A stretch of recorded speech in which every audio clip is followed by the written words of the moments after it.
අදත් ලක්හඬ සිත නිවන බුදුබණ සුමధుර ධර්මානුශාසනාව සමගින් එකතු වන මොහොත.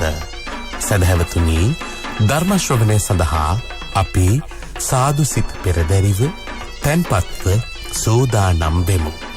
අද මේ උතුම් ධර්මානුශාසනාව සඳහා දායකත්වයේ ගෙන කටයුතු කරන්නට යෙදෙන්නේ පිළියන්දල දේවාල පාරේ අංක 134 B3 නිවසේ පදිංචි NK චමින්දද සිල්වා මහතා සහ දනුෂා චන්දිමාලි සිරිවර්ධන, විශ්මී තත්සරා, මිනාලි මන්දිරා, දේවාන් දෙව්සිතු යන දූ දරුවන් විසින් අද දවසේ ලක්හඬ සිත නිවන බුදුබණ සුමధుර ධර්මානුශාසනාව සඳහා අපි ඊ타මත්ම ගෞරවයෙන් ඇරයුම් කොට මේ ධර්ම මණ්ඩපයේ වෙත වැඩම කරවා ගන්නට යෙදුනේ හොරණ සීල ස්වාරණ භික්ෂු ගිලන් මධ්‍යස්ථානයේ අනුශාසක ධූරන්දර අතිපූජ්‍ය ගලිගමුවේ ඥානදීප ස්වාමීන් වහන්සේ.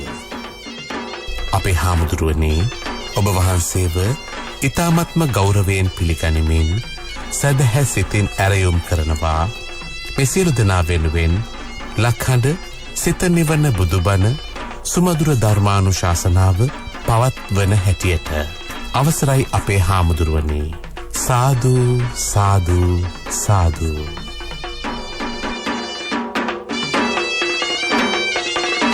සමන්ත චක්ඛවාලේසු අත්‍රා ගච්ඡන්තු දේවතා සද්දම්මං මුනි රාජස්ස සුනන්තු සග්ග මොක්ඛදං ධම්ම ශ්‍රවණ කාලෝ අයං බදන්තා ධම්ම ශ්‍රවණ කාලෝ අයං බදන්තා ධම්ම ශ්‍රවණ කාලෝ අයං බදන්තා.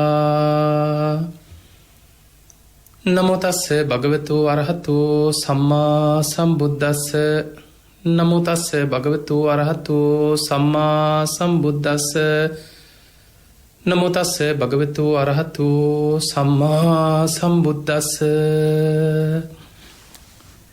හැම දිනාටම තෙරුවන් සරණ ප්‍රාර්ථනා කරමින් අද ඔබ හැම දිනෙකම ඔබේ ජීවිතයට ඊටාම වැදගත් වටිනා ධර්ම කාරණා රැසක් ශ්‍රවණය කරන්නයි මේ ධර්ම ශ්‍රවණයත් එක්ක එකතු වෙන්නේ. ඉතින් මේ බණහන ලක්වාසී ලෝවාසී ඔබ හැම දෙනාටමත් ධර්මයේ ශ්‍රවණය කරන සෑම සියලු දෙනාටමත් මේ උතුම් ධර්ම ශ්‍රවණය නිවන් දොරටුවක් බවටම පත් වේවා කියලා අපි මුලින්ම ආශිර්වාද ප්‍රාර්ථනා කරනවා. පින්වතුනි, අද අපි මේ ධර්ම දේශනාවෙන් ඔබට පැහැදිලි කරලා විස්තර කරලා දෙන්න උත්සාහ කරන්නේ අපි කවුරුත් ඉපදුනා නම් අපිට උරුම වෙන දායාදයක් තියෙනවා. මේ ලෝකේ සෑම කෙනෙකුටම ඉපදුනා නම් ඒ කාන්තෙන් වයසට යනවා. උපන්නා වූ සෑම සත්වයාම දවසින් දවස වයසට යනවා. අපි කවුරුත් කොහේ හෝ ඉපදුනා නම් ලෙඩ රෝගවලට ගොදුරු වෙන්න සිද්ධ වෙනවා. ඊළඟට ඉපදුනා නම් ශෝක පරිදේව දුක්ඛ දෝමනස් උපායාස ආදී දුක් දුම්නස් අපි කරා ලැබෙනවා. ඒ විතරක් නෙමෙයි, උපන්නා වූ සෑම සත්වයාම නත්ති ජාත සමරණ, නොමෙරී ඉන්න පුළුවන් ක්‍රමයක් මේ ලෝකේ කාටවත් නැහැ. මනුස්සයන්ට විතරක් නෙමෙයි, ඔබට හිතෙන්න පුළුවන් දෙවියන්ට ඔය ප්‍රශ්නේ නෑනේ, දෙව්ලොව ඉපදිච්ච අයට ඔය කිසිම ප්‍රශ්නයක් නෑ කියලා හිතෙන්න පුළුවන්. දෙවියනුත් හඬනවා, දෙවියනුත් වැළපෙනවා, දෙවියන්ට ශෝක වැළපීම් දැනෙනවා. අංගුත්තර නිකායේ සඳහන් වෙනවා ගයිහ සූත්‍රය කියලා දේශනාව. මේ දේශනාවේ බුදුරජාණන් වහන්සේ විස්තර කරනවා, මහණෙනි, මේ ලෝකේ දෙවියොත් මිනිස්යොත් දුකසේ කාලය ගත කරනවා. දෙවියොත් මිනිස්යොත් ප්‍රියයන්ගෙන් වෙන්වීම තුළ දුක් විඳිනවා. තමන්ගේ ඇහැට ප්‍රියමනාප රූප අහිමිවීම තුළ දුක් විඳිනවා. කනට ඇහිච්ච ප්‍රියමනාප ශබ්ද අහිමිවීම තුළ දුක් විඳිනවා. නාසයට දැනිච්ච ගඳ සුවඳ අහිමිවීම තුළ දුක් විඳිනවා. දිවට දැනිච්ච රසය අහිමිවීම තුළ මේ ලෝකෙ දෙවියොත් මිනිස්යොත් දුක් විඳිනවා. කයට දැනිච්ච පහස අහිමිවීම තුළ දුක් විඳිනවා. මනසින් මේවා ගැන හිත හිතා ඇතිකරගත්ත මේ මනෝමය ලෝකය අතහරින්න වෙනකොට මේවා කඩාගෙන වැටෙනකොට ඒ අතහැරගන්න බැරුව මේ ලෝකෙ දෙවියොත් මනුස්යොත් දුක් විඳිනවා. ඒක බුදුරජාණන් වහන්සේ ලස්සනට පෙන්නනවා. ඔබ උදාහරණ වලින් ගලපල තේරුම් ගන්න අපේ ජීවිතවලට කොහොමද මේවා බලපාලා තියෙන්නේ කියලා. බුදුරජාණන් වහන්සේ වදාළ මහණෙනි මේ ලෝකේ දෙවියොත් මනුස්යෝ ජීවිතේ නවාතැන්පල කරගන්නේ ඇහැට පේන ප්‍රියමනාප රූප, කනට ඇහෙන ප්‍රියමනාප ශබ්ද, නාසයට දැනෙන ප්‍රියමනාප ගඳ සුවඳ, දිවට දැනෙන රස, කයට දැනෙන පහස, ඒවා ජීවිතේ නවාතැන්පල කරගෙන ඒ තුළ හිතෙන් ගොඩ නගනවා ප්‍රපංච බැඳීම්, සිහින ලෝක හදාගෙන මනසින් ඒවා තුළ ජීවත්වෙන. මේ මනෝමය ලෝකයක් තුළ මිනිස්සු ජීවත්වෙන. දෙවියොත් එහෙමයි. මේ මගේ පුතා, මේ මගේ දරුවා, මේ මගේ ස්වාමිය, මේ මගේ බිරිඳ, මේ මගේ ගෙවල් දොරවල්, මේ මං හම්බ කරපු දේ, මේ මගේ වස්තුව, මේ මගේ වාහනේ, මේ මගේ උයන, මේ මගේ ඉඩකඩම්, මේ මගේ ගොඩනැගිලි, මේ මගේ ව්‍යාපාර. අපි මේවට බැඳෙන්නේ කොහොමද කියලා ඔබ හිතන්න.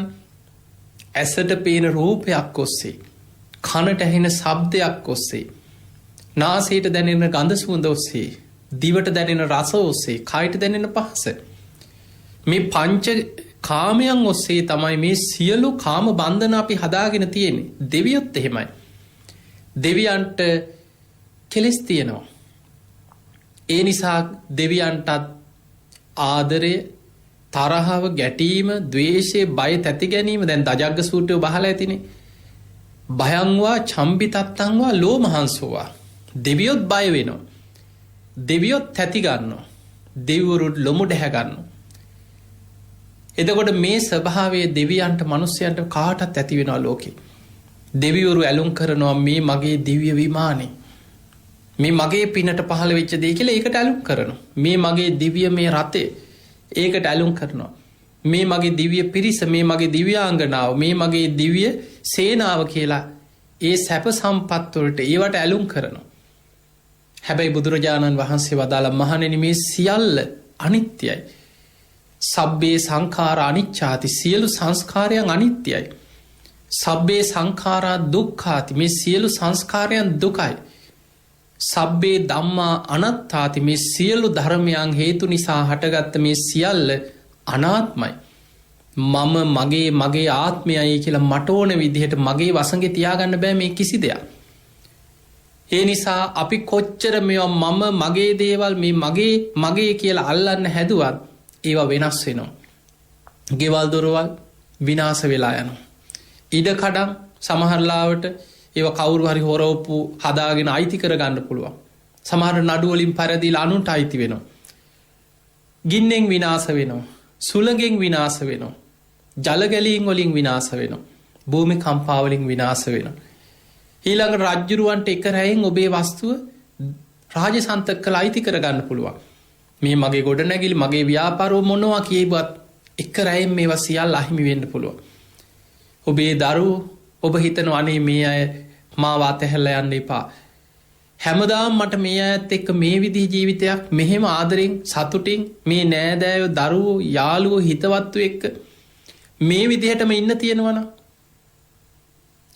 අපි ඒ සිහින ගොඩ නැග්ගුවට අපි එක්ක ඉන්න සියලු දෙනාමත් මේ යන්නේ ඉපදෙමින් මැරෙමින් ඉපදෙමින් මැරෙමින් යන සංසාර ගමනක. සමහර වෙලාවට දෙමව්පියෝ ජීවතුන් අතර ඉන්න ඇද්දි දරුවෝ ඉස්සර වෙනවා, මරණයට පත් වෙනවා. දරුවෝ ඉදිරියේ දෙමව්පියෝ මැරෙනවා.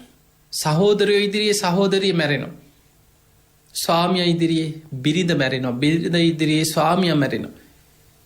අපේ පවුලේ 10 දෙනෙක් කියන්නේ කවදා හෝ එතන මළගෙවල් 10ක්. කාට කවදා කොතන කොයි මොහොතේ ඉස්සර වෙයිද අපි කවුරුත් දන්නේ නැහැ. එතකොට මේ සිදුවීම් ඉදිරියේ දෙවියොත් තමන්ගේ දිව්‍ය සැප සම්පත් අහිමි වෙනකොට, මේවා අතහැරෙනකොට, ඒ තමන්ගේ විමානවල හිටපු දෙවිවරු දිව්‍යාංගනාව චුත වෙලා යනවා. තමන්ට ඕන විදිහට කිසි දෙයක් පවත්වන්න බෑ. දිව්‍ය සැප සම්පත් වේවා. පින්වතුනි, බුදුරජාණන් වහන්සේ පෙන්නනවා මේක තියෙන්නේ පුබ්බ නිමිත්ත කියන සූත්‍රය. පුබ්බ නිමිත්ත සූත්‍ර තියෙන්නේ දෙවිවරුත් ඒ තමන්ගේ ආයුෂ ගෙවිල අවසන් වෙනකොට ජරාවට පත්වීමක් තියෙනවා. යන මේ වයසට ගිහිල්ලා ජරාවට පත්වීමත් දෙවියන් තුළත් තියෙනවා. ඒ දෙවියෝ ජරාවට පත්වෙනවා කියන මේ මනුස්්‍යයෝ ජරාවට පත්වෙනවා වගේ එකක් නෙමෙයි. එක වෙනයි ලක්ෂණ වෙනයි. බුදුරජාණන් වහන්සේ පෙන්නනවා දෙවියන් දිවිය පින ඉවර වෙලා යනකොට දෙවියන්ගේ ජරාවට පත්වීම කියන්නේ ඒ අය පැළඳගෙන ඉන්න දිවිය මල්මාලා පරවෙන්න පටන්ගන්න. දෙවියන්ගේ දිවිය මල්මාලා පරවෙනවා. දිවිය ශරීරවල දීප්තිමත්ව ආලෝකයේ විහිදිච්ච දිවිය ශරීරවල දීප්තිය අඩු වෙලා යනවා. අව පැහැ වෙලා යනවා. දුර්වරණ වෙනවා ශරීර. දෙවියන්ගේ ශරීරවලින් දහටිය වැකිරෙන්න පටන් ගන්න. මුළු ශරීර පුරාම දහටිය ගලන්න පටන් ගන්න. කවදාවත් නැතුව. දිවිය සලුපිලි බොහොම ලස්සනට තිබ්බ දිවිය සලුපිලි කිලුටු වෙලා අපිරිසිදු වෙලා යනවා. අර විමානවල හිත් අලවන්න නැතුව යනවා. අන්නේ ලකුණු පහළ වෙනකොට අනිත් දෙවිවරු දැනගන්නවා මෙයා දැන් ආයුෂ ඉවරයි. දැන් චුත වෙන්නයි මේ යන්නේ. එදකොට දෙවිවරු ඒ අය වට කරගෙන ඒ වගේ අර මරණාසන්න චුත වෙන්න ලං වෙන දේවතාවරුන්ට දෙවිවරු උපදෙස් දෙනවා කියනවා. ඔබ දැන්වත් මනුස්ස ලෝකෙට ගිහිල්ලා පිනක් කුසලයක් කරගෙන තිසරණයේ පිහිටලා ස්ථාවර වෙන්න. දිව්‍ය ලෝකෙ මේ සැප සම්පත්වලට මුසපත් වෙලා හිටිය ධර්මාවබෝධි කරගත්තේ නෑ. දැන් මනුස්ස ලෝකෙටවත් ගිහිල්ලා ධර්මය අවබෝධ කරගන්න උත්සාහ ගන්න කියලා දෙවිවරු උපදෙස් දෙනවා කියන්නේ. එතකොට අපිට පේනවා එහෙනම් මනුස්සයෙක් වේවා දෙවියෙක් වේවා කාටත් දැන් කෙනෙකුට හිතෙන්න පුළුවන් බ්‍රහ්ම ලෝකේ ඒ බ්‍රහ්ම ලෝකෙත් නිත්‍ය තැනක් නෙමෙයි. කල්ප ගණන් සමහරු මහා කල්ප ගණන් බ්‍රහ්ම තලවල ජීවත් වෙනවා. හිතාගන්න බෑ සමහර ආකාසානංචායතන විඤ්ඤාණංචායතන ආකින්චඤ්ඤායතන මේ නේව සංඥා නා සංඥායතන කියන අරූපී බ්‍රහ්ම තලවල ආයුෂ ධර්මී විස්තර කරනවා මහා කල්ප 20000යි මහා කල්ප 30000යි මහා කල්ප 40000යි ඒ වගේ දීර්ඝ ආයුෂ. හැබැයි කල්ප 20000 බඹතලයේ හිටියත් ඒ පින ගෙවිලා අවසන් වෙනකොට ආයි එතනින් චුත වෙලා පහලට වැට සමහරවල් නිරේ වැටෙන්න පුළුවන්.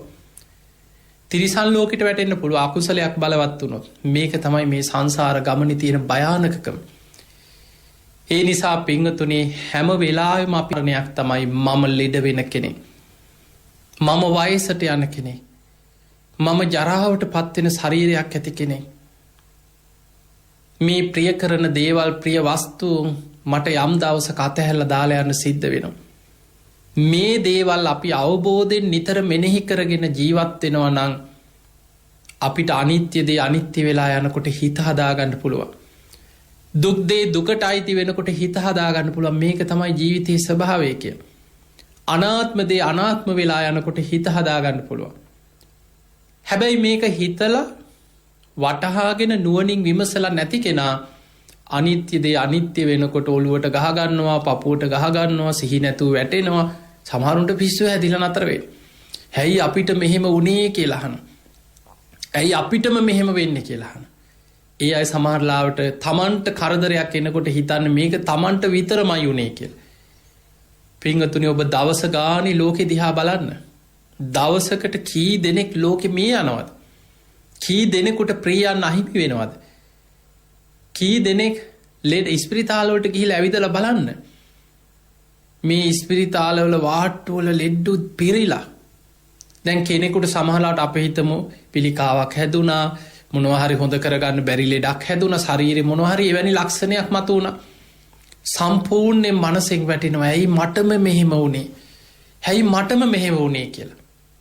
ඔබ ගිහිල්ලා ඇවිදලා බැලුවා නම් ඉස්පිරිතාලවල 100,000 ගණන් පිරීලා ඉන්න ලෙඩ්ඩු. ඒ වගේම ලෙඩ හැදිලා ඊටත් වඩා අන්තාසරණ රෝග හැදිලා හොඳ කරන්න බැරි ලෙඩ රෝග හැදිලා අන්න එතකොට තමන්ට වැටහෙනවා මේක මට විතරක් උරුම දෙයක් නෙමෙයි. මේ ලෝකෙ ඉපදුනා නම් හැම කෙනෙක්ම වයසට යනවා. ඉපදුනා නම් හැම කෙනෙක්ම ලෙඩ වෙනවා. පින්වතුනි අපි ගමු මේ බුද්ධ ශාසනයේ සාරිපුත්ත මහරහතන් වහන්සේ ගැන. ඔබ දන්නවා සාරිපුත්ත මහරහතන් වහන්සේ ඒකා සංකේය කල්ප ලක්ෂයක් පාරමී පුරාගෙන ආපු කෙනෙක් අග්‍රශ්‍රාවක තනතුරක් වෙනුවෙන්. අගසව් තනතුරක් ලැබෙන්නේ අසංකේයකුත් කල්පලක්ෂයක් පාරමී පුරලා. සසරේ අසංකේයකුත් මහා කල්ප ලක්ෂයක් දාන සීල නෛස්ක්‍රම්‍ය ප්‍රඥා වීරිය කන්ති සච්ච අධිට්ඨාන මෛත්‍රී උපේක්ඛා කියන මේ සසර පින් කරලා ඒ පාරමී බලයෙන් තමයි බුදුවරුන්ගේ විවරණ ලබාගෙන ඇවිල්ලා මේකෙන අනාගතයේ මේ බුද්ධ ශාසනය අග්‍රශ්‍රාවක තනතුරු ලබනවා කියලා විවරණ ගත්ත කෙනෙක්.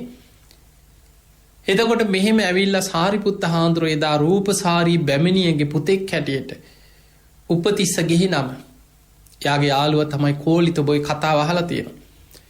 මේ සාරිපුත්ත හාමුදුරුවන්ට ගිහි කාලේ ඉඳන් පුංචි කාලේ ඉඳන් තිබුණා බඩේ අමාරුවක් තිබිච්ච බව ධර්මයේ සඳහන් වෙනවා. ගිහි කාලෙත් එහෙමයි. පැවිදි වුණාට පස්සේ රහත් වුණා. අග්‍ර ශ්‍රාවකයන් වහන්සේ, ධර්ම සේනාධිපතින් වහන්සේ, බුදුරජාණන් වහන්සේගේ ධර්ම චක්‍රයේ ඒ විදිහටම පවත්වන්න පුළුවන් භික්ෂුන් වහන්සේලා අතර සාරිපුත්තයන් වහන්සේ අග්‍රයි. හැබැයි උන්වහන්සේ සමහර දවස්වලට බඩ අල්ලගෙන පුදුමාකාර වේදනාවකින් වැඩ ඉන්නේ. යම් සමහර වෙලාවට සමහර බෙහෙත්වලට දවසක් දෙකක් ටිකක් අඩු වෙනවා යටපත් වෙනවා. සමහර ලෙඩ තියෙනවා පින්වතුනි, ඒවට කියන්නේ කර්මජ රෝග. ඒ කර්මජ රෝග සමහරලාවට කොච්චර වෛද්‍යවරු අපි හම්බෙන්න කියන්න. මොනතරම් වෛද්‍යවරුන්ගෙන් බෙහෙත් බිව්වත් සමහරු බෙහෙත් අවුරු ගණන් සිංහල බෙහෙත් බොනවා, ඉංග්‍රීසි බෙහෙත් බොනවා. තව කවුරු හරි කියනවා අන්න අතන හොඳයි එතනට යනවා. මෙන්න මෙතන හොඳයි එතනට යනවා. කියන මුළු ජීවිත කාලෙම බෙහෙත් ඖෂධ එක්ක ඉන්නවා. හැබැයි ලෙඩේ එහෙමමයි. ආයි මතුවෙනවා. කර්මජ රෝග. පෙර සසරේ කර්ම විපාක වලින් හැදෙන ලෙඩ රෝග තියෙනවා. ඒවා අපි විඳවලා ගෙවලා අවසන් කර යුතු දේවල් තියෙනවා. සාරිපුත්ත හාමුදුරන්ටත් මේ බඩේ අමාරුව කර්මජ රෝගයක් කියලා සඳහන් වෙනවා. පෙර සසරේ කර්ම විපාකයක්. ධර්මයේ සඳහන් වෙනවා බොහෝ තැන්වල උන්වහන්සේට ওই බඩේ අමාරුවේ හැදිච්ච අවස්ථා ගැන බොහෝ දේශනාවල සඳහන් වෙනවා. දවසක් මුගලන් මහරහතන් වහන්සේ සාරිපුත්ත හාමුදුරන්ගේ කුටියට වැඩියා. සාරිපුත්ත හාමුදුරුවෝ පුදුම වේදනාවකින් බඩ අල්ලගෙන පුදුමාකාර අමාරුවකින්, හැබැයි උන්වහන්සේ වේදනාව අනිත්‍ය මෙනෙහි කරමින් ධර්මයේ මෙනෙහි කරමින්, මොකද උන්වහන්සේ කෙලෙස් ප්‍රහාණය කරපු කෙනෙක්. ඒ විඳීම මුල් කරගෙන තණ්හාව උපදින්නේ නැහැ. ඒ වේදනාවේ ස්පර්ශයෙන් ඇතිවන අනිත්‍ය මෙනෙහි කරනවා. හැබැයි වේදනාව දැනෙනවා. ඒකත් එක්ක ගැටීමක් ඇති වෙන්නේ නැහැ. ඒ වේදනාව විඳිනවා. මුගලන් හාමුදුරුවෝ ඇහුවා සාරිපුත්තයන් වහන්සේ ඔබ වහන්සේට ගොඩාක් අමාරුයි වගේ. ඔබ වහන්සේගේ වේදනාව එන්න වැඩි වෙන පාටයි. ඔබ වහන්සේට විටින් විට ඔය අසනීපේ බඩේ අමාරුව ඇති වෙනවනේ. සාරිපුත්තයන් වහන්සේ ඔබ වහන්සේට ගිහි කාලෙත් ඔය අසනීපේ තිබිලා තියෙනවද ඇහුවා පුංචි කාලේ. එතකොට සාරිපුත්ත මහරහතන් වහන්සේ කියන මොග්ගල්ලාන මේක මගේ කර්මජ රෝගයක්. බොහෝ කාලයක් ඉඳන් විටින් විට මේ රෝගේ මට ඇති වෙලා තියෙනවා. එතකොට ටික දවසක් හොඳට ආයි මතුවෙලා එනවා. ආයි ටික කාලයක් ගියාම ආයි බඩේ අමාරු වෙනවා. එතකොට මේ රෝගේ විටින් විට මතුවෙනවා. ගිහි කාලේ ගෙදර ඉන්නකොටත් ඔය ලෙඩේ පුංචි කාලෙත් මට ඔහොම තිබ්බා කියනවා. එතකොට මුගලන් හාමුදුරුවෝ අහනවා සාරිපුත්තය ඔබ වහන්සේට ඒ කාලේ මොනවා හරි බෙහෙතක්, විශේෂ බෙහෙතක් ඔය ලෙඩේ අඩු වෙන්න ඔබ වහන්සේ ගත්තා කියලා මතකයක් තියෙනවද? එතකොට සාරිපුත්ත හාමුදුරුවෝ කියනවා ඒ කාලේ අම්මා රූපසාරී බැමිණිය ගිහි කාලේ ගෙදර ඉන්නකොට නම් මේ බඩේ අමාරුව හැදුනහම මෙන්න මේ කියන බේත් වර්ග ටික යොදලා කැඳක් හදනවා. බෙහෙත් කැඳක්. අන්නේ බෙහෙත් කැඳ බිව්වට පස්සේ නම් මේ බඩේ අමාරු ගොඩක් අඩු වෙනවා කියනවා. දැන් මේ කතා බහ සාරිපුත්ත හාමුදුරුවොත් එක්ක මුගලන් මහරහතන් වහන්සේ, සරියුත් මහරහතන් වහන්සේ කතා වුණා. ඔය කතා වෙනකොට ඔතන හිටියා උක්ෂ දේවතාවෙක්. ඒ උක්ෂ දේවතාව මේ කතාව අහගෙන හිටියා. මුගලන් මහරහතන් වහන්සේ කියනවා සාරිපුත්තයන් වහන්සේ ඔබ වහන්සේ බොහෝ පින්වන්ත කෙනෙක්. ඔබ වහන්සේගේ පිනට ඔය බෙහෙත අපිට ලැබෙයි. දැන් ඕක අහගෙන හිටිය අර අමනුස්සයා. මේ උක්ෂදේ මතක තියාගන්න උක්ෂ දෙවි කෙනෙක් වුණත් මොන දෙවි කෙනෙක් වුණත් දෙවිවරු ඔක්කොම සම්මාදිට්ඨික නෙමෙයි ලෝකේ. සම්මාදිට්ඨික දෙවිවරුත් ඉන්නවා, මිත්‍යා දෘෂ්ටික දෙවිවරුත් ඉන්නවා, ගැටුමට බර දෙවිවරු ඉන්නවා. ඒකනේ සුරාසුර යුද්ධ. දිව්‍ය ලෝකවලත් ගැටුම් ඇති වෙනවා, යුද්ධ ඇති වෙනවා. එතකොට මේ උක්ෂ දේවතාව මේක අහගෙන ඉඳලා කල්පනා කරා මට පින් කරගන්න අවස්ථාව. මං කොහොම හරි හෙට ඔය පිණ්ඩපාතේ වඩිනකොට හෙට උදේම මේ කැඳ උන්වහන්සේට ලැබෙන විදිහේ ක්‍රමයක් යොදන්න ඕන කියලා. දැන් එදා රාත්‍රී ඉතින් කොහොම අමාරුවෙන් අර උන්වහන්සේ අර වේදනාව දරාගෙන වැඩ සිටියා. පහුවදා උදේ දැන් පිණ්ඩපාතේ ආගන්නත් අමාරු. මුගලන් හාමුදුරුවෝ කිව්වා සාරිපුත්තයන් වහන්සේ ඔබ වහන්සේ උම වැඩ ඉන්න. ඔබ වහන්සේට තාම අසනීපයිනේ. මම පිණ්ඩපාතේ ගිහිල්ලා ඔබ වහන්සේට දාන ටිකක් අරගෙන එන්නම්. හොඳයි කියලා දැන් සාරිපුත්ත හාමුදුරුවෝ වැඩ හිටියා. මුගලන් මහරහතන් වහන්සේ පිණ්ඩපාතේ වැඩියා.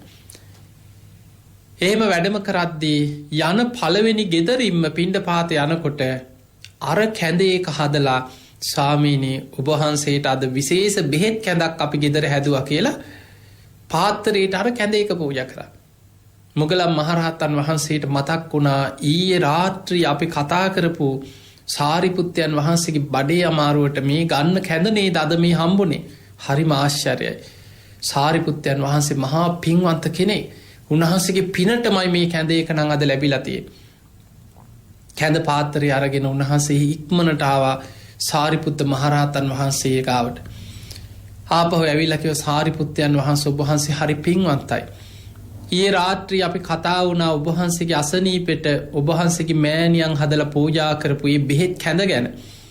ඒ බෙහෙත් කැඳ අද පිණ්ඩපාතේ යනකොට ඒ විදිහටම සකස් කරලා ගිය පළවෙනි තැන පළවෙනි ගෙදරින්ම ලැබුණා. ස්වාමීනි ඉක්මනට මේ කැඳ එක වළඳන්න. ඔබ වහන්සේ සුවපත් වෙන්න මේ කැඳ එක වළඳන්න කියෝ. සාරිපුත්ත මහරහතන් වහන්සේ මුගලන් හාමුදුරන්ගේ පාත්තරය අතට ගත්තා.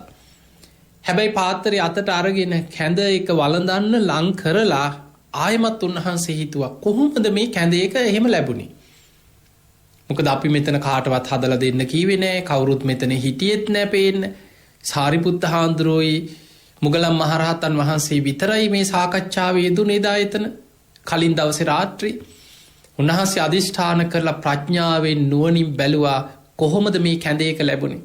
බලනකොට උන්වහන්සේ දැක්කා මේ කතාව අහගෙන ඉඳලා උක්ෂ දේවතාවේ මේ දේවතාව ගිහිල්ලා අර ගෙදර කාන්තාවකට ආවේශ වෙනවා. ඒ ශරීරයට ඇතුල් වෙලා ඒ කැඳ හදවනවා.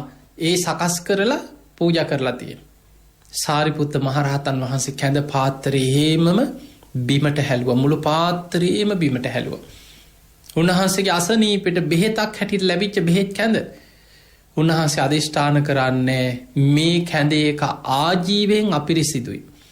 මේක පිරිසිදු කැඳක් නෙමෙයි. කෙනෙකුට හිංසා කරලා කෙනෙකුට පීඩා කරලා මේ අමනුස්සේ කෙනෙකුට ශරීරයට ඇතුල් වෙලා මේ ඒ කෙනාට හිංසාවක් කරලා බය කරවල හදවපු කැඳක් මේ. මේක මං වළඳන්නේ කියලා කැඳ එක හේම හැලුවා. කැඳ ටික පොළොවට හැලුනේ යම්සේද ඒ කැඳ ටික හැලෙනවා සමගම උන්වහන්සේගේ රෝගයත් ඒ විදිහටම එහෙම යටපත් වෙලා කැඳ ටික හැලිලා අවසන් වෙනවා වගේම රෝගය එහෙම්ම සුවපත් වුණා කියන මේ සීලයේ තියෙන ආශ්චර්යය. උන්වහන්සේගේ අර තියෙන සත්‍යවාදී ගුණය ආජීවයේ පිරිසිදු ගුණේ තියෙන ආශ්චර්යය ඒ සැනින් උන්වහන්සේ සුවපත් වුණා. ඊට පස්සේ ආයිමත් ඔය රෝගී වැළඳුනේ බොහෝ කාලයකට පස්සේ සාරිපුත්ත මහරහතන් වහන්සේ පිරිනිවන් පාන ආසන්න කාලෙ වෙනකොට මේ රෝගී ආයිමත් වුණා. සාරිපුත්ත හාමුදුරුවෝ පිරිනිවන් පෑවේ අපේ බුදුරජාණන් වහන්සේ පිරිනිවන් පාන හරියටම අවුරුද්දකට කලින් සාරිපුත්ත හාමුදුරුවෝ පිරිනිවන් පානවා. දවසක් සාරිපුත්ත මහරහතන් වහන්සේ භාවනා කරනකොට දැක්කා උන්වහන්සේගේ ආයුෂ ගෙවිලා ඉවරයි. පිරිනිවන් පාන දවස හරි දැන් ලං වෙනවා. කොහෙද මම පිරිනිවන් පාන්නේ කියලා උන්වහන්සේ දිවසින් බැලුවා. උන්වහන්සේ බැලුවා උන්වහන්සේගේ මෑණියන් දිහා. ඒ වෙනකොට දරුවෝ කීප දෙනෙක් සාරිපුත්ත හාමුදුරුවෝ තමයි වැඩිමහල් කෙනා. ඊළඟට උපසේන මහරහතන් වහන්සේ, චුන්ද මහරහතන් වහන්සේ, කදිරවණේ රේවත මහරහතන් වහන්සේ මල්ලිලා ටික. නංගිලා 3 දෙනෙක් හිටියා. චාලා, උපචාලා, සිසූපචාලා. මේ ඔක්කොම රහත් වුණා. හැමෝම පැවිදි වෙලා රහත් වුණා. සාරිපුත්ත හාමුදුරුවෝගේ පාරේ ගිහිල්ලා අර සහෝදරියෝ ඔක්කොම ගෙදරින් පැනලා ගිහිල්ලා කොහොම හරි පැවිදි වෙලා ඒ අය රහත් වුණා. හැබැයි අම්මා මිත්‍යා දෘෂ්ටිකයි. සාරිපුත්ත හාමුදුරුවන්ගේ අම්මා විශ්වාස කරගෙන හිටියේ බුදුහාමුදුරුවන්වත් තුනුරුවන්වත් නෙමෙයි. මහා බ්‍රහ්ම දේවියන්ව තමයි අදහන්නේ. මේ රූපසාරී බැමිණිය හිතාගෙන ඉන්නේ මහා බ්‍රහ්මයා තමයි ශ්‍රේෂ්ඨ. මහා බ්‍රහ්මයා ළඟ උපදින එක තමයි උතුම්ම දේ කියලා මහා බ්‍රහ්මයා තමයි අදහගෙන හිටියේ. සාරිපුත්ත හාමුදුරුවෝ කල්පනා කරා අනිත් සහෝදරවරු ඒ අයත් සමහර දෙනෙක් ධර්මය අවබෝධ කරගෙන ඔක්කොම රහත් වෙලා ඒ අය පිරිනිවන් පානවා වෙන වෙනම.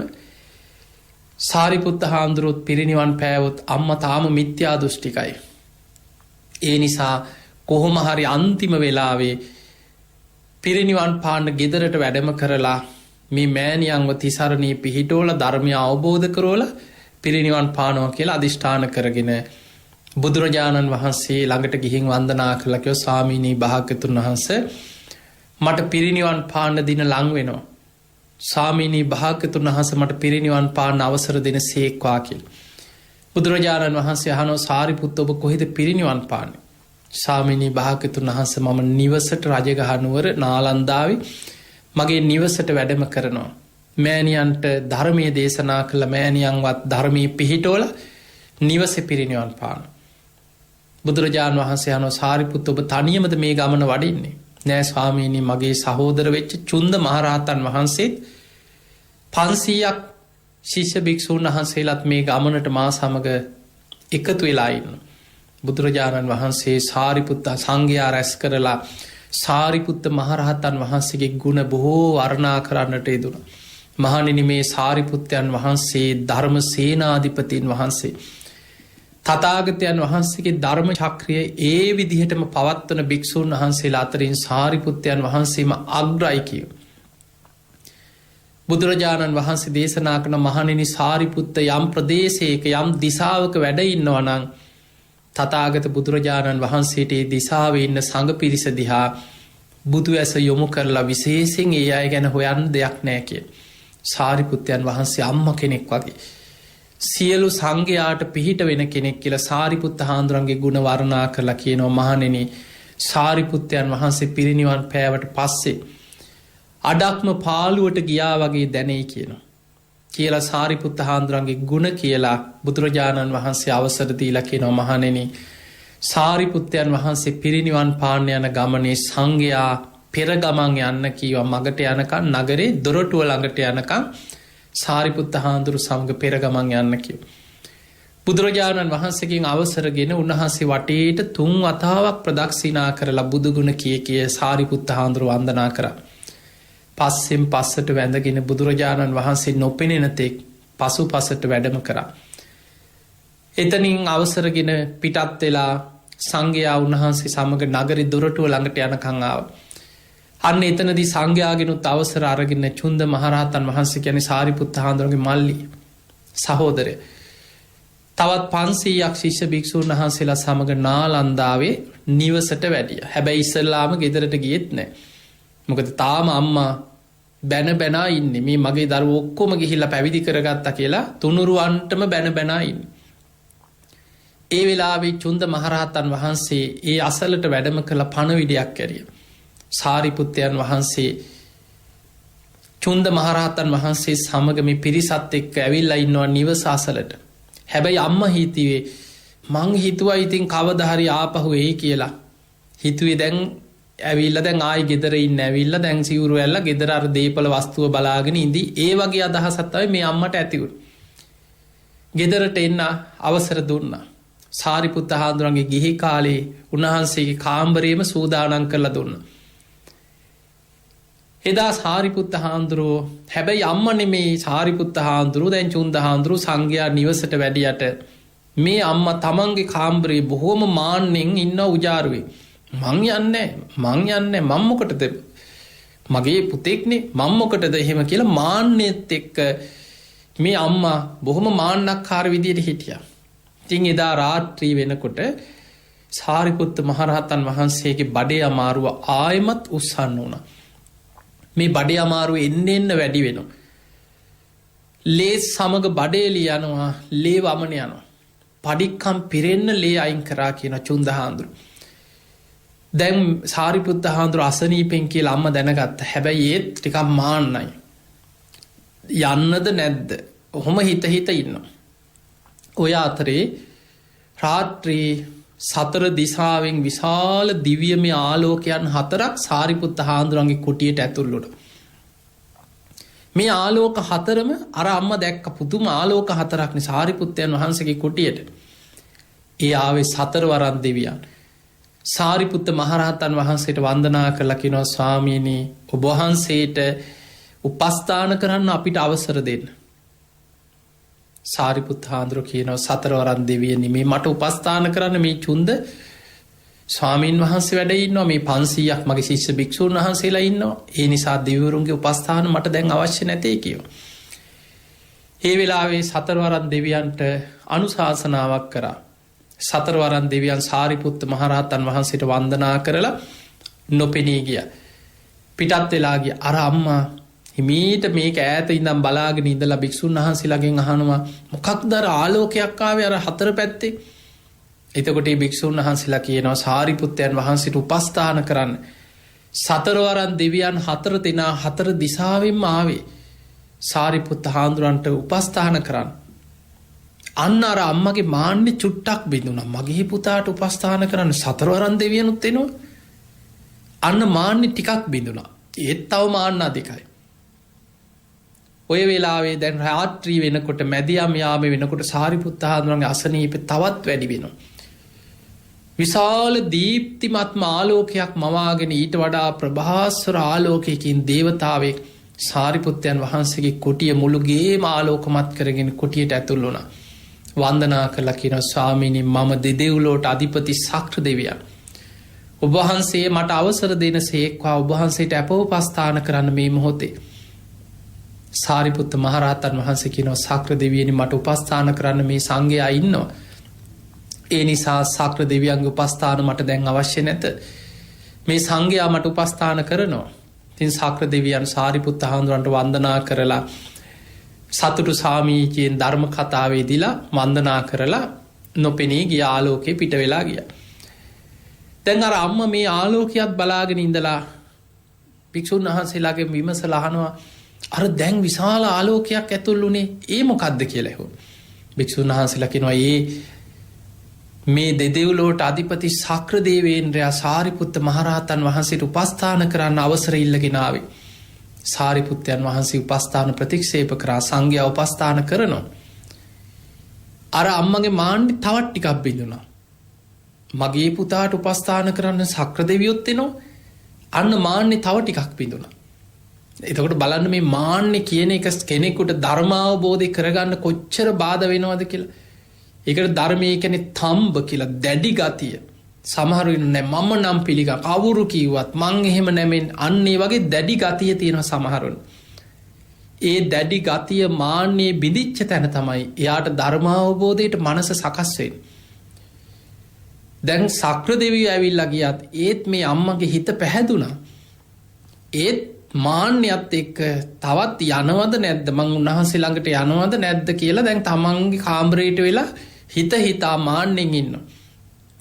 මහා රාත්‍රී සුදුම සුදු පාට ඊටාම දීප්තිමත් ආලෝකයක් මුළු පළාතම ආලෝකමත් කරගෙන ඇවිල්ලා සාරිපුත්ත මහරහතන් වහන්සේගේ කුටියට ඇතුළු වුණා. මුළු ගේම ආලෝකමත් වෙලා ගියා ඒ ආලෝකයෙන්. ඒ ආවේ මහා බ්‍රහ්ම දෙවියන් බඹලොවට අධිපති මහා බ්‍රහ්ම දෙවියන් සාරිපුත්ත මහරහතන් වහන්සේට වන්දනා කරලා උන්වහන්සේගෙන් උපස්ථාන කරන්න අවසර ඉල්ලුවා.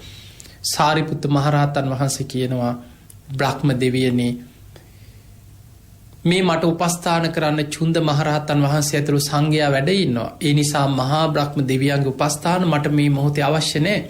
සතුටු සාමීචයෙන් කතාවේදීලා සාරිපුත්ත හාමුදුරන්ගේ අනුශාසනාව ශ්‍රවණය කරලා වන්දනා කරලා නොපෙනී ගියා. සාරිපුත්ත හාමුදුරන්ට වැඳගෙන අර අම්මා ඒ වෙලාවේ ඇහුවා කවුද දැන් ආවේ? දීප්තිමත් ආලෝකයක් ඒ කවුද කියලා. ඒ වෙලේ කිව්වා ඒ ආවේ මහා බ්‍රහ්ම දෙවියෝ. අන්න මාන්නේ හොඳටම වැටිච්චත්. මොකද මේ අම්මා අදහන්නේ මහා බ්‍රහ්ම දෙවියෝ. සාරිපුත්ත හාමුදුරන්ගේ මෑණියන් විශ්වාස කරගෙන හිටියේ මහා බ්‍රහ්මයා තමයි උතුම්ම කෙනා කියලා. බැලින්නම් තමන්ගේ පුතාට උපස්ථාන කරන්න මහා බ්‍රහ්ම දෙවියොත් එනවා. අන්න ඒ වෙලාවේ මාන්නේ හොඳටම බිඳුණා. භික්ෂුන් වහන්සේලාට දැනුම් දුන්න සාරිපුත්තයන් වහන්සේ මුණ ගැහෙන්න කැමති බලන්න කැමති. චුන්ද මහරහතන් වහන්සේ ඇතුළු සංඝයා මෑණියන්ව සාරිපුත්ත හාමුදුරන්ගේ කුටියට වඩම්මගෙන කාමරයට. සාරිපුත්ත මහරහතන් වහන්සේ දහම් දෙසුවා. ඒ බණහල අවසාන මොහොතේ මේ මෑණියෝ ධර්මාවබෝධය ලබලා සෝවාන් ඵලයට පත් වෙනවා. බලන්න අන්තිම මොහොතේ ඒ මෑණියෝ උතුම් සෝවාන් ඵලයට පත් වුණා. ඊට පස්සේ සාරිපුත්ත මහරහතන් වහන්සේ මෑණියන්ට ධර්මයෙන් අවවාද අනුශාසනා කරලා චුන්ද හාමුදුරන්ට කියනවා දැන් මෑණියන්ව කාමරෙන් එළියට එක් කරගෙන යන්න. සංඝයා රැස් කරා.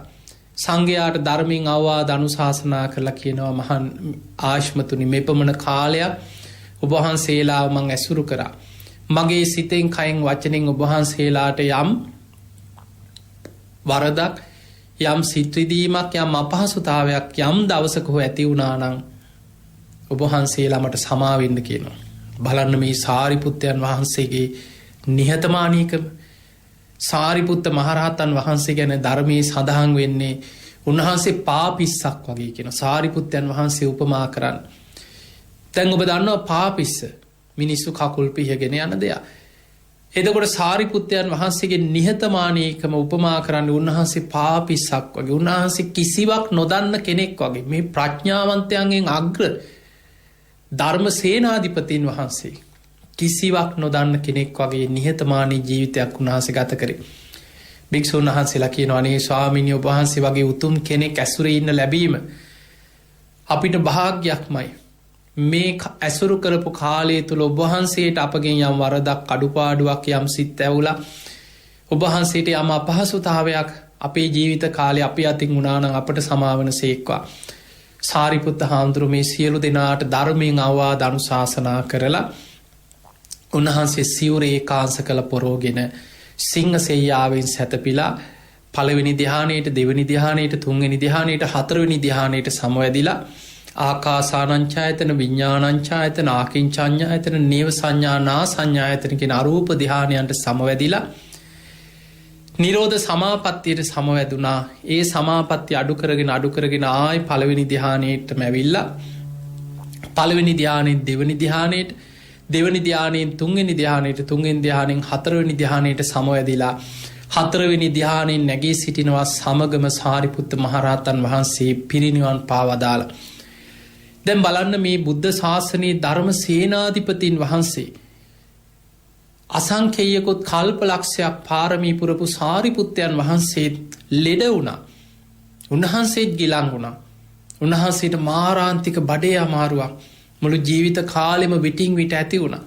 උන්වහන්සේ පිරිනිවන් පානකොට ලේත් සමග බඩේලිය ගියා ලේ වමන යන. එහෙනම් අපිට පේනවා පැවිදි වුණත් ගිහි වුණත් පොහොසතෙක් වුණත් දුප්පතෙක් වුණත් කුලවතෙක් වුණත් කුලහීනෙක් වුණත් මාර්ගඵල ලැබුවත් නැතත් පෘතජ්ජනෙක් වුණත් අපි කවුරුත් දරාගෙන ඉන්නේ ලෙඩ වෙන ශරීරයක්. වයසට යන ශරීරයක්. ජරාවට පත් වෙන ශරීරයක්. දැන් බලන්න ධර්මයේ කොච්චර තියෙනවද කියලා මහා කාශ්‍යප මහරහතන් වහන්සේ ලෙඩ වුණා. මේ බුද්ධ ශාසනයේ තතිය ශ්‍රාවකයන් වහන්සේ බුදුරජාණන් වහන්සේ බොජ්ජංග ධර්ම සිහි කරාට පස්සේ ඒ බොජ්ජංග තුල හිත පිහිටද්දි රෝගේ ඒ මොහොතට යටපත් වෙනවා. මහා කස්සපත් තේර බොජ්ජංගේ මුගලන් මහරහතන් වහන්සේ 이르දිමතුන් අතර අග්‍රම කෙනා උන්වහන්සේට ලෙඩ වෙනවා. ඒ වෙලාවෙත් මුගලන් හාමුදුරුවන්ට බොජ්ජංග පිරිත දේශනා කරද්දී ඒ බොජ්ජංග කියන තමන් වඩපු ගුණධර්ම ඒ ගුණධර්ම තුල හිත පිහිටනකොට කුසල් බලවත් වුණා. අර රෝගී යටපත් වෙලා ගියා. අපිට බොජ්ජංග ධර්ම ගැන පිරිත් පොතේ ওই දේශනා අහුවෙනවා. මහා මොග්ගල්ලානත් තේර බොජ්ජංගේ මහා කස්සපත් තේර බොජ්ජංගේ. පිංගතුනි බුදුරජාණන් වහන්සේ පවා ගිලන් වෙච්ච අවස්ථා තියෙනවා. අපේ බුදුරජාණන් වහන්සේටත් මාරාන්තික බඩේ අමාරුවක් වැළඳෙන අවස්ථා කීපයකදී උන්වහන්සේට කොන්දේ අමාරුවක් විටින් විට බලවත් වෙනවා. හිසේ කැක්කුමක් තිබිච්ච බව ධර්මයේ සඳහන් වෙනවා. අපේ බුදුරජාණන් වහන්සේ අවසාන වස් කාලේ බේලුව ගමේ වැඩ ඉන්නකොට මාරාන්තික බඩේ අමාරුවක් වැළඳෙනවා. උන්වහන්සේට මේ වේදනාව කොච්චර වේදනාව බලවත්ද කියන්නේ බුදුරජාණන් වහන්සේම කල්පනා කරනවා. සංඝයාට දැනුම් නොදී පිරිනිවන් පාන එක සුදුසු නෑ. අතීත බුදුරජාණන් වහන්සේ පිරිනිවන් පෑවේ කොයි විදිහටද? ඒ වෙලාවේ අතීත බුදුරු පිරිනිවන් පාපු ආකාරි බුදු ඇසිම් බලලා අධිෂ්ඨාන කරා චන්ද චිත්ත විරිය වීමන්සා කියන සතර ඉරදිපාද බලෙන් අධිෂ්ඨානයක් කරගත්තා. ආයු සංස්කාර එතනින් රෝගයේ ටිකක් යටපත් වුණා ඒ මොහොතට. හැබැයි ඔබ දන්නවා ආයෙමත් අර චුන්ද සූකරිකගේ දානි වැළඳුවට පස්සේ මේ රෝගේ ආයෙ අවිස්සුණා. උස්සන්න වුණා. අපේ බුදුහාමුදුරුවෝ පිරිනිවන් පාන්න වඩින ගමන ඔබ අහලා ඇති. ලේත් සමග බඩේලි යන ධර්මයේ සඳහන් වෙන්නේ ලෝහිත පක්ඛන්දිකා රෝගේ. ලේත් සමග බඩේලිය ගියා. එහෙනම් බඩවැල් වල තුවාල තියෙන්න ඕනේ.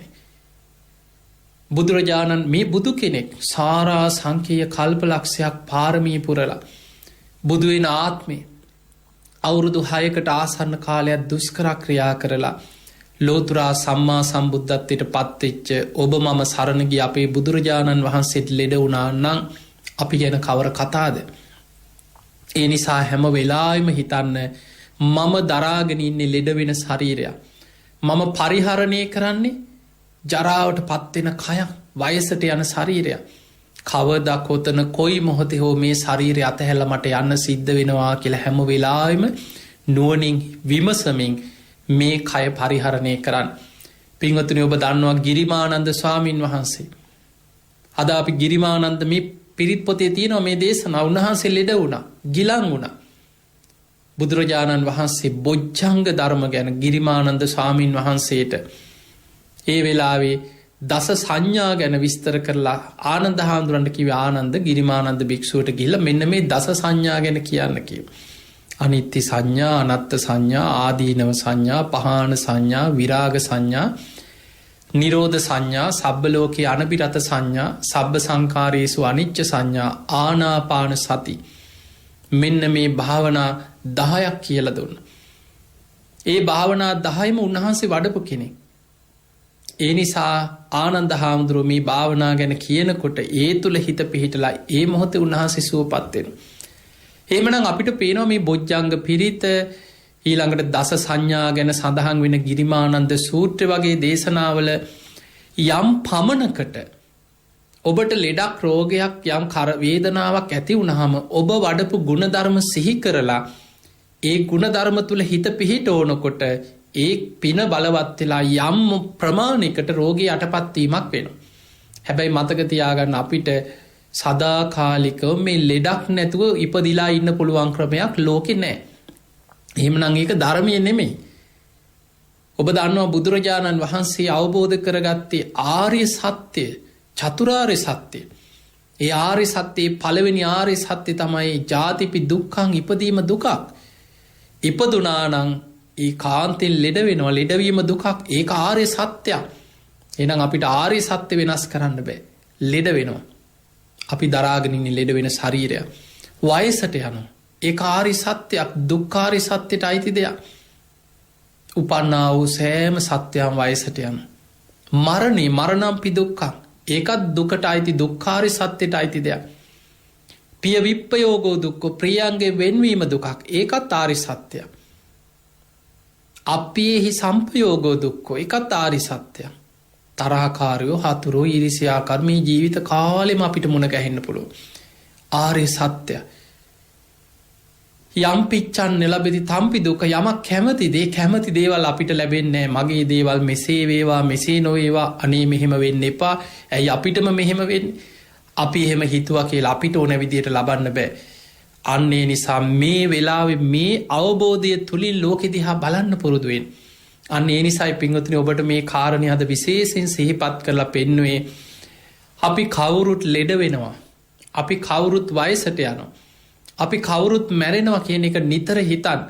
දැන් බලන්න අපේ බෝසතාණන් වහන්සේට කොච්චර මේ යථාර්ථය වහන්න හැදුවද සුද්ධෝදන රජුරු.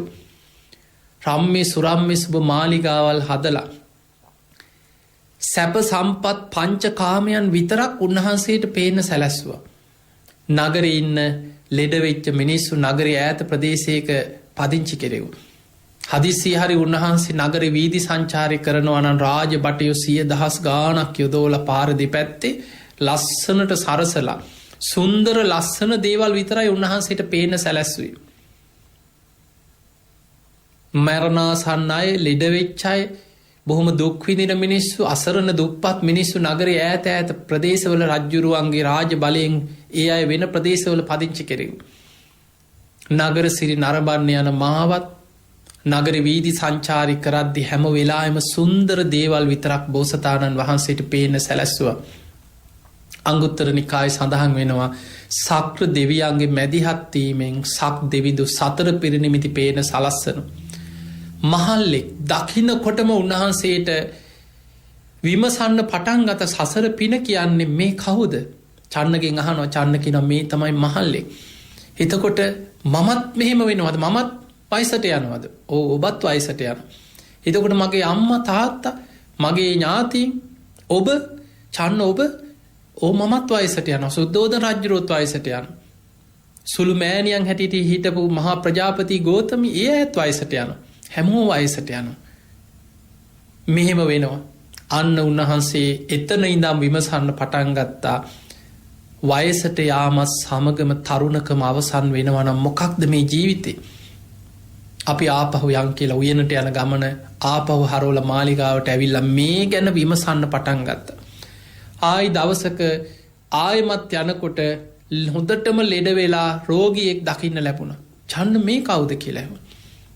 චන්න කිව්වා ඔය ලෙඩෙක්. එතකොට මමත් මෙහෙම ලෙඩ වෙනවා. ඔව් කිව්වා. එතකොට චන්න ඔබත් ලෙඩ වෙනවද? ඔව් කිව්වා මමත් ලෙඩ වෙනවා. මගේ පියාණන් මහා ප්‍රජාපති ගෝතමී සුළු මෑණි මේ හැමෝම ලෙඩ වෙනවා. අපි කවුරුත් ලෙඩ වෙනවා කිව්වා. ඒක තමන්ගේ හිත ඇතුළට කාවැදුණා. ලෙඩවීමත් සමග නිරෝගිකම අවසන් වෙලා යනවා. මොකක්ද මේ ජීවිතේ? ආපහු යන් චන්න කියලා ආපහු ඇරිලා ආවා.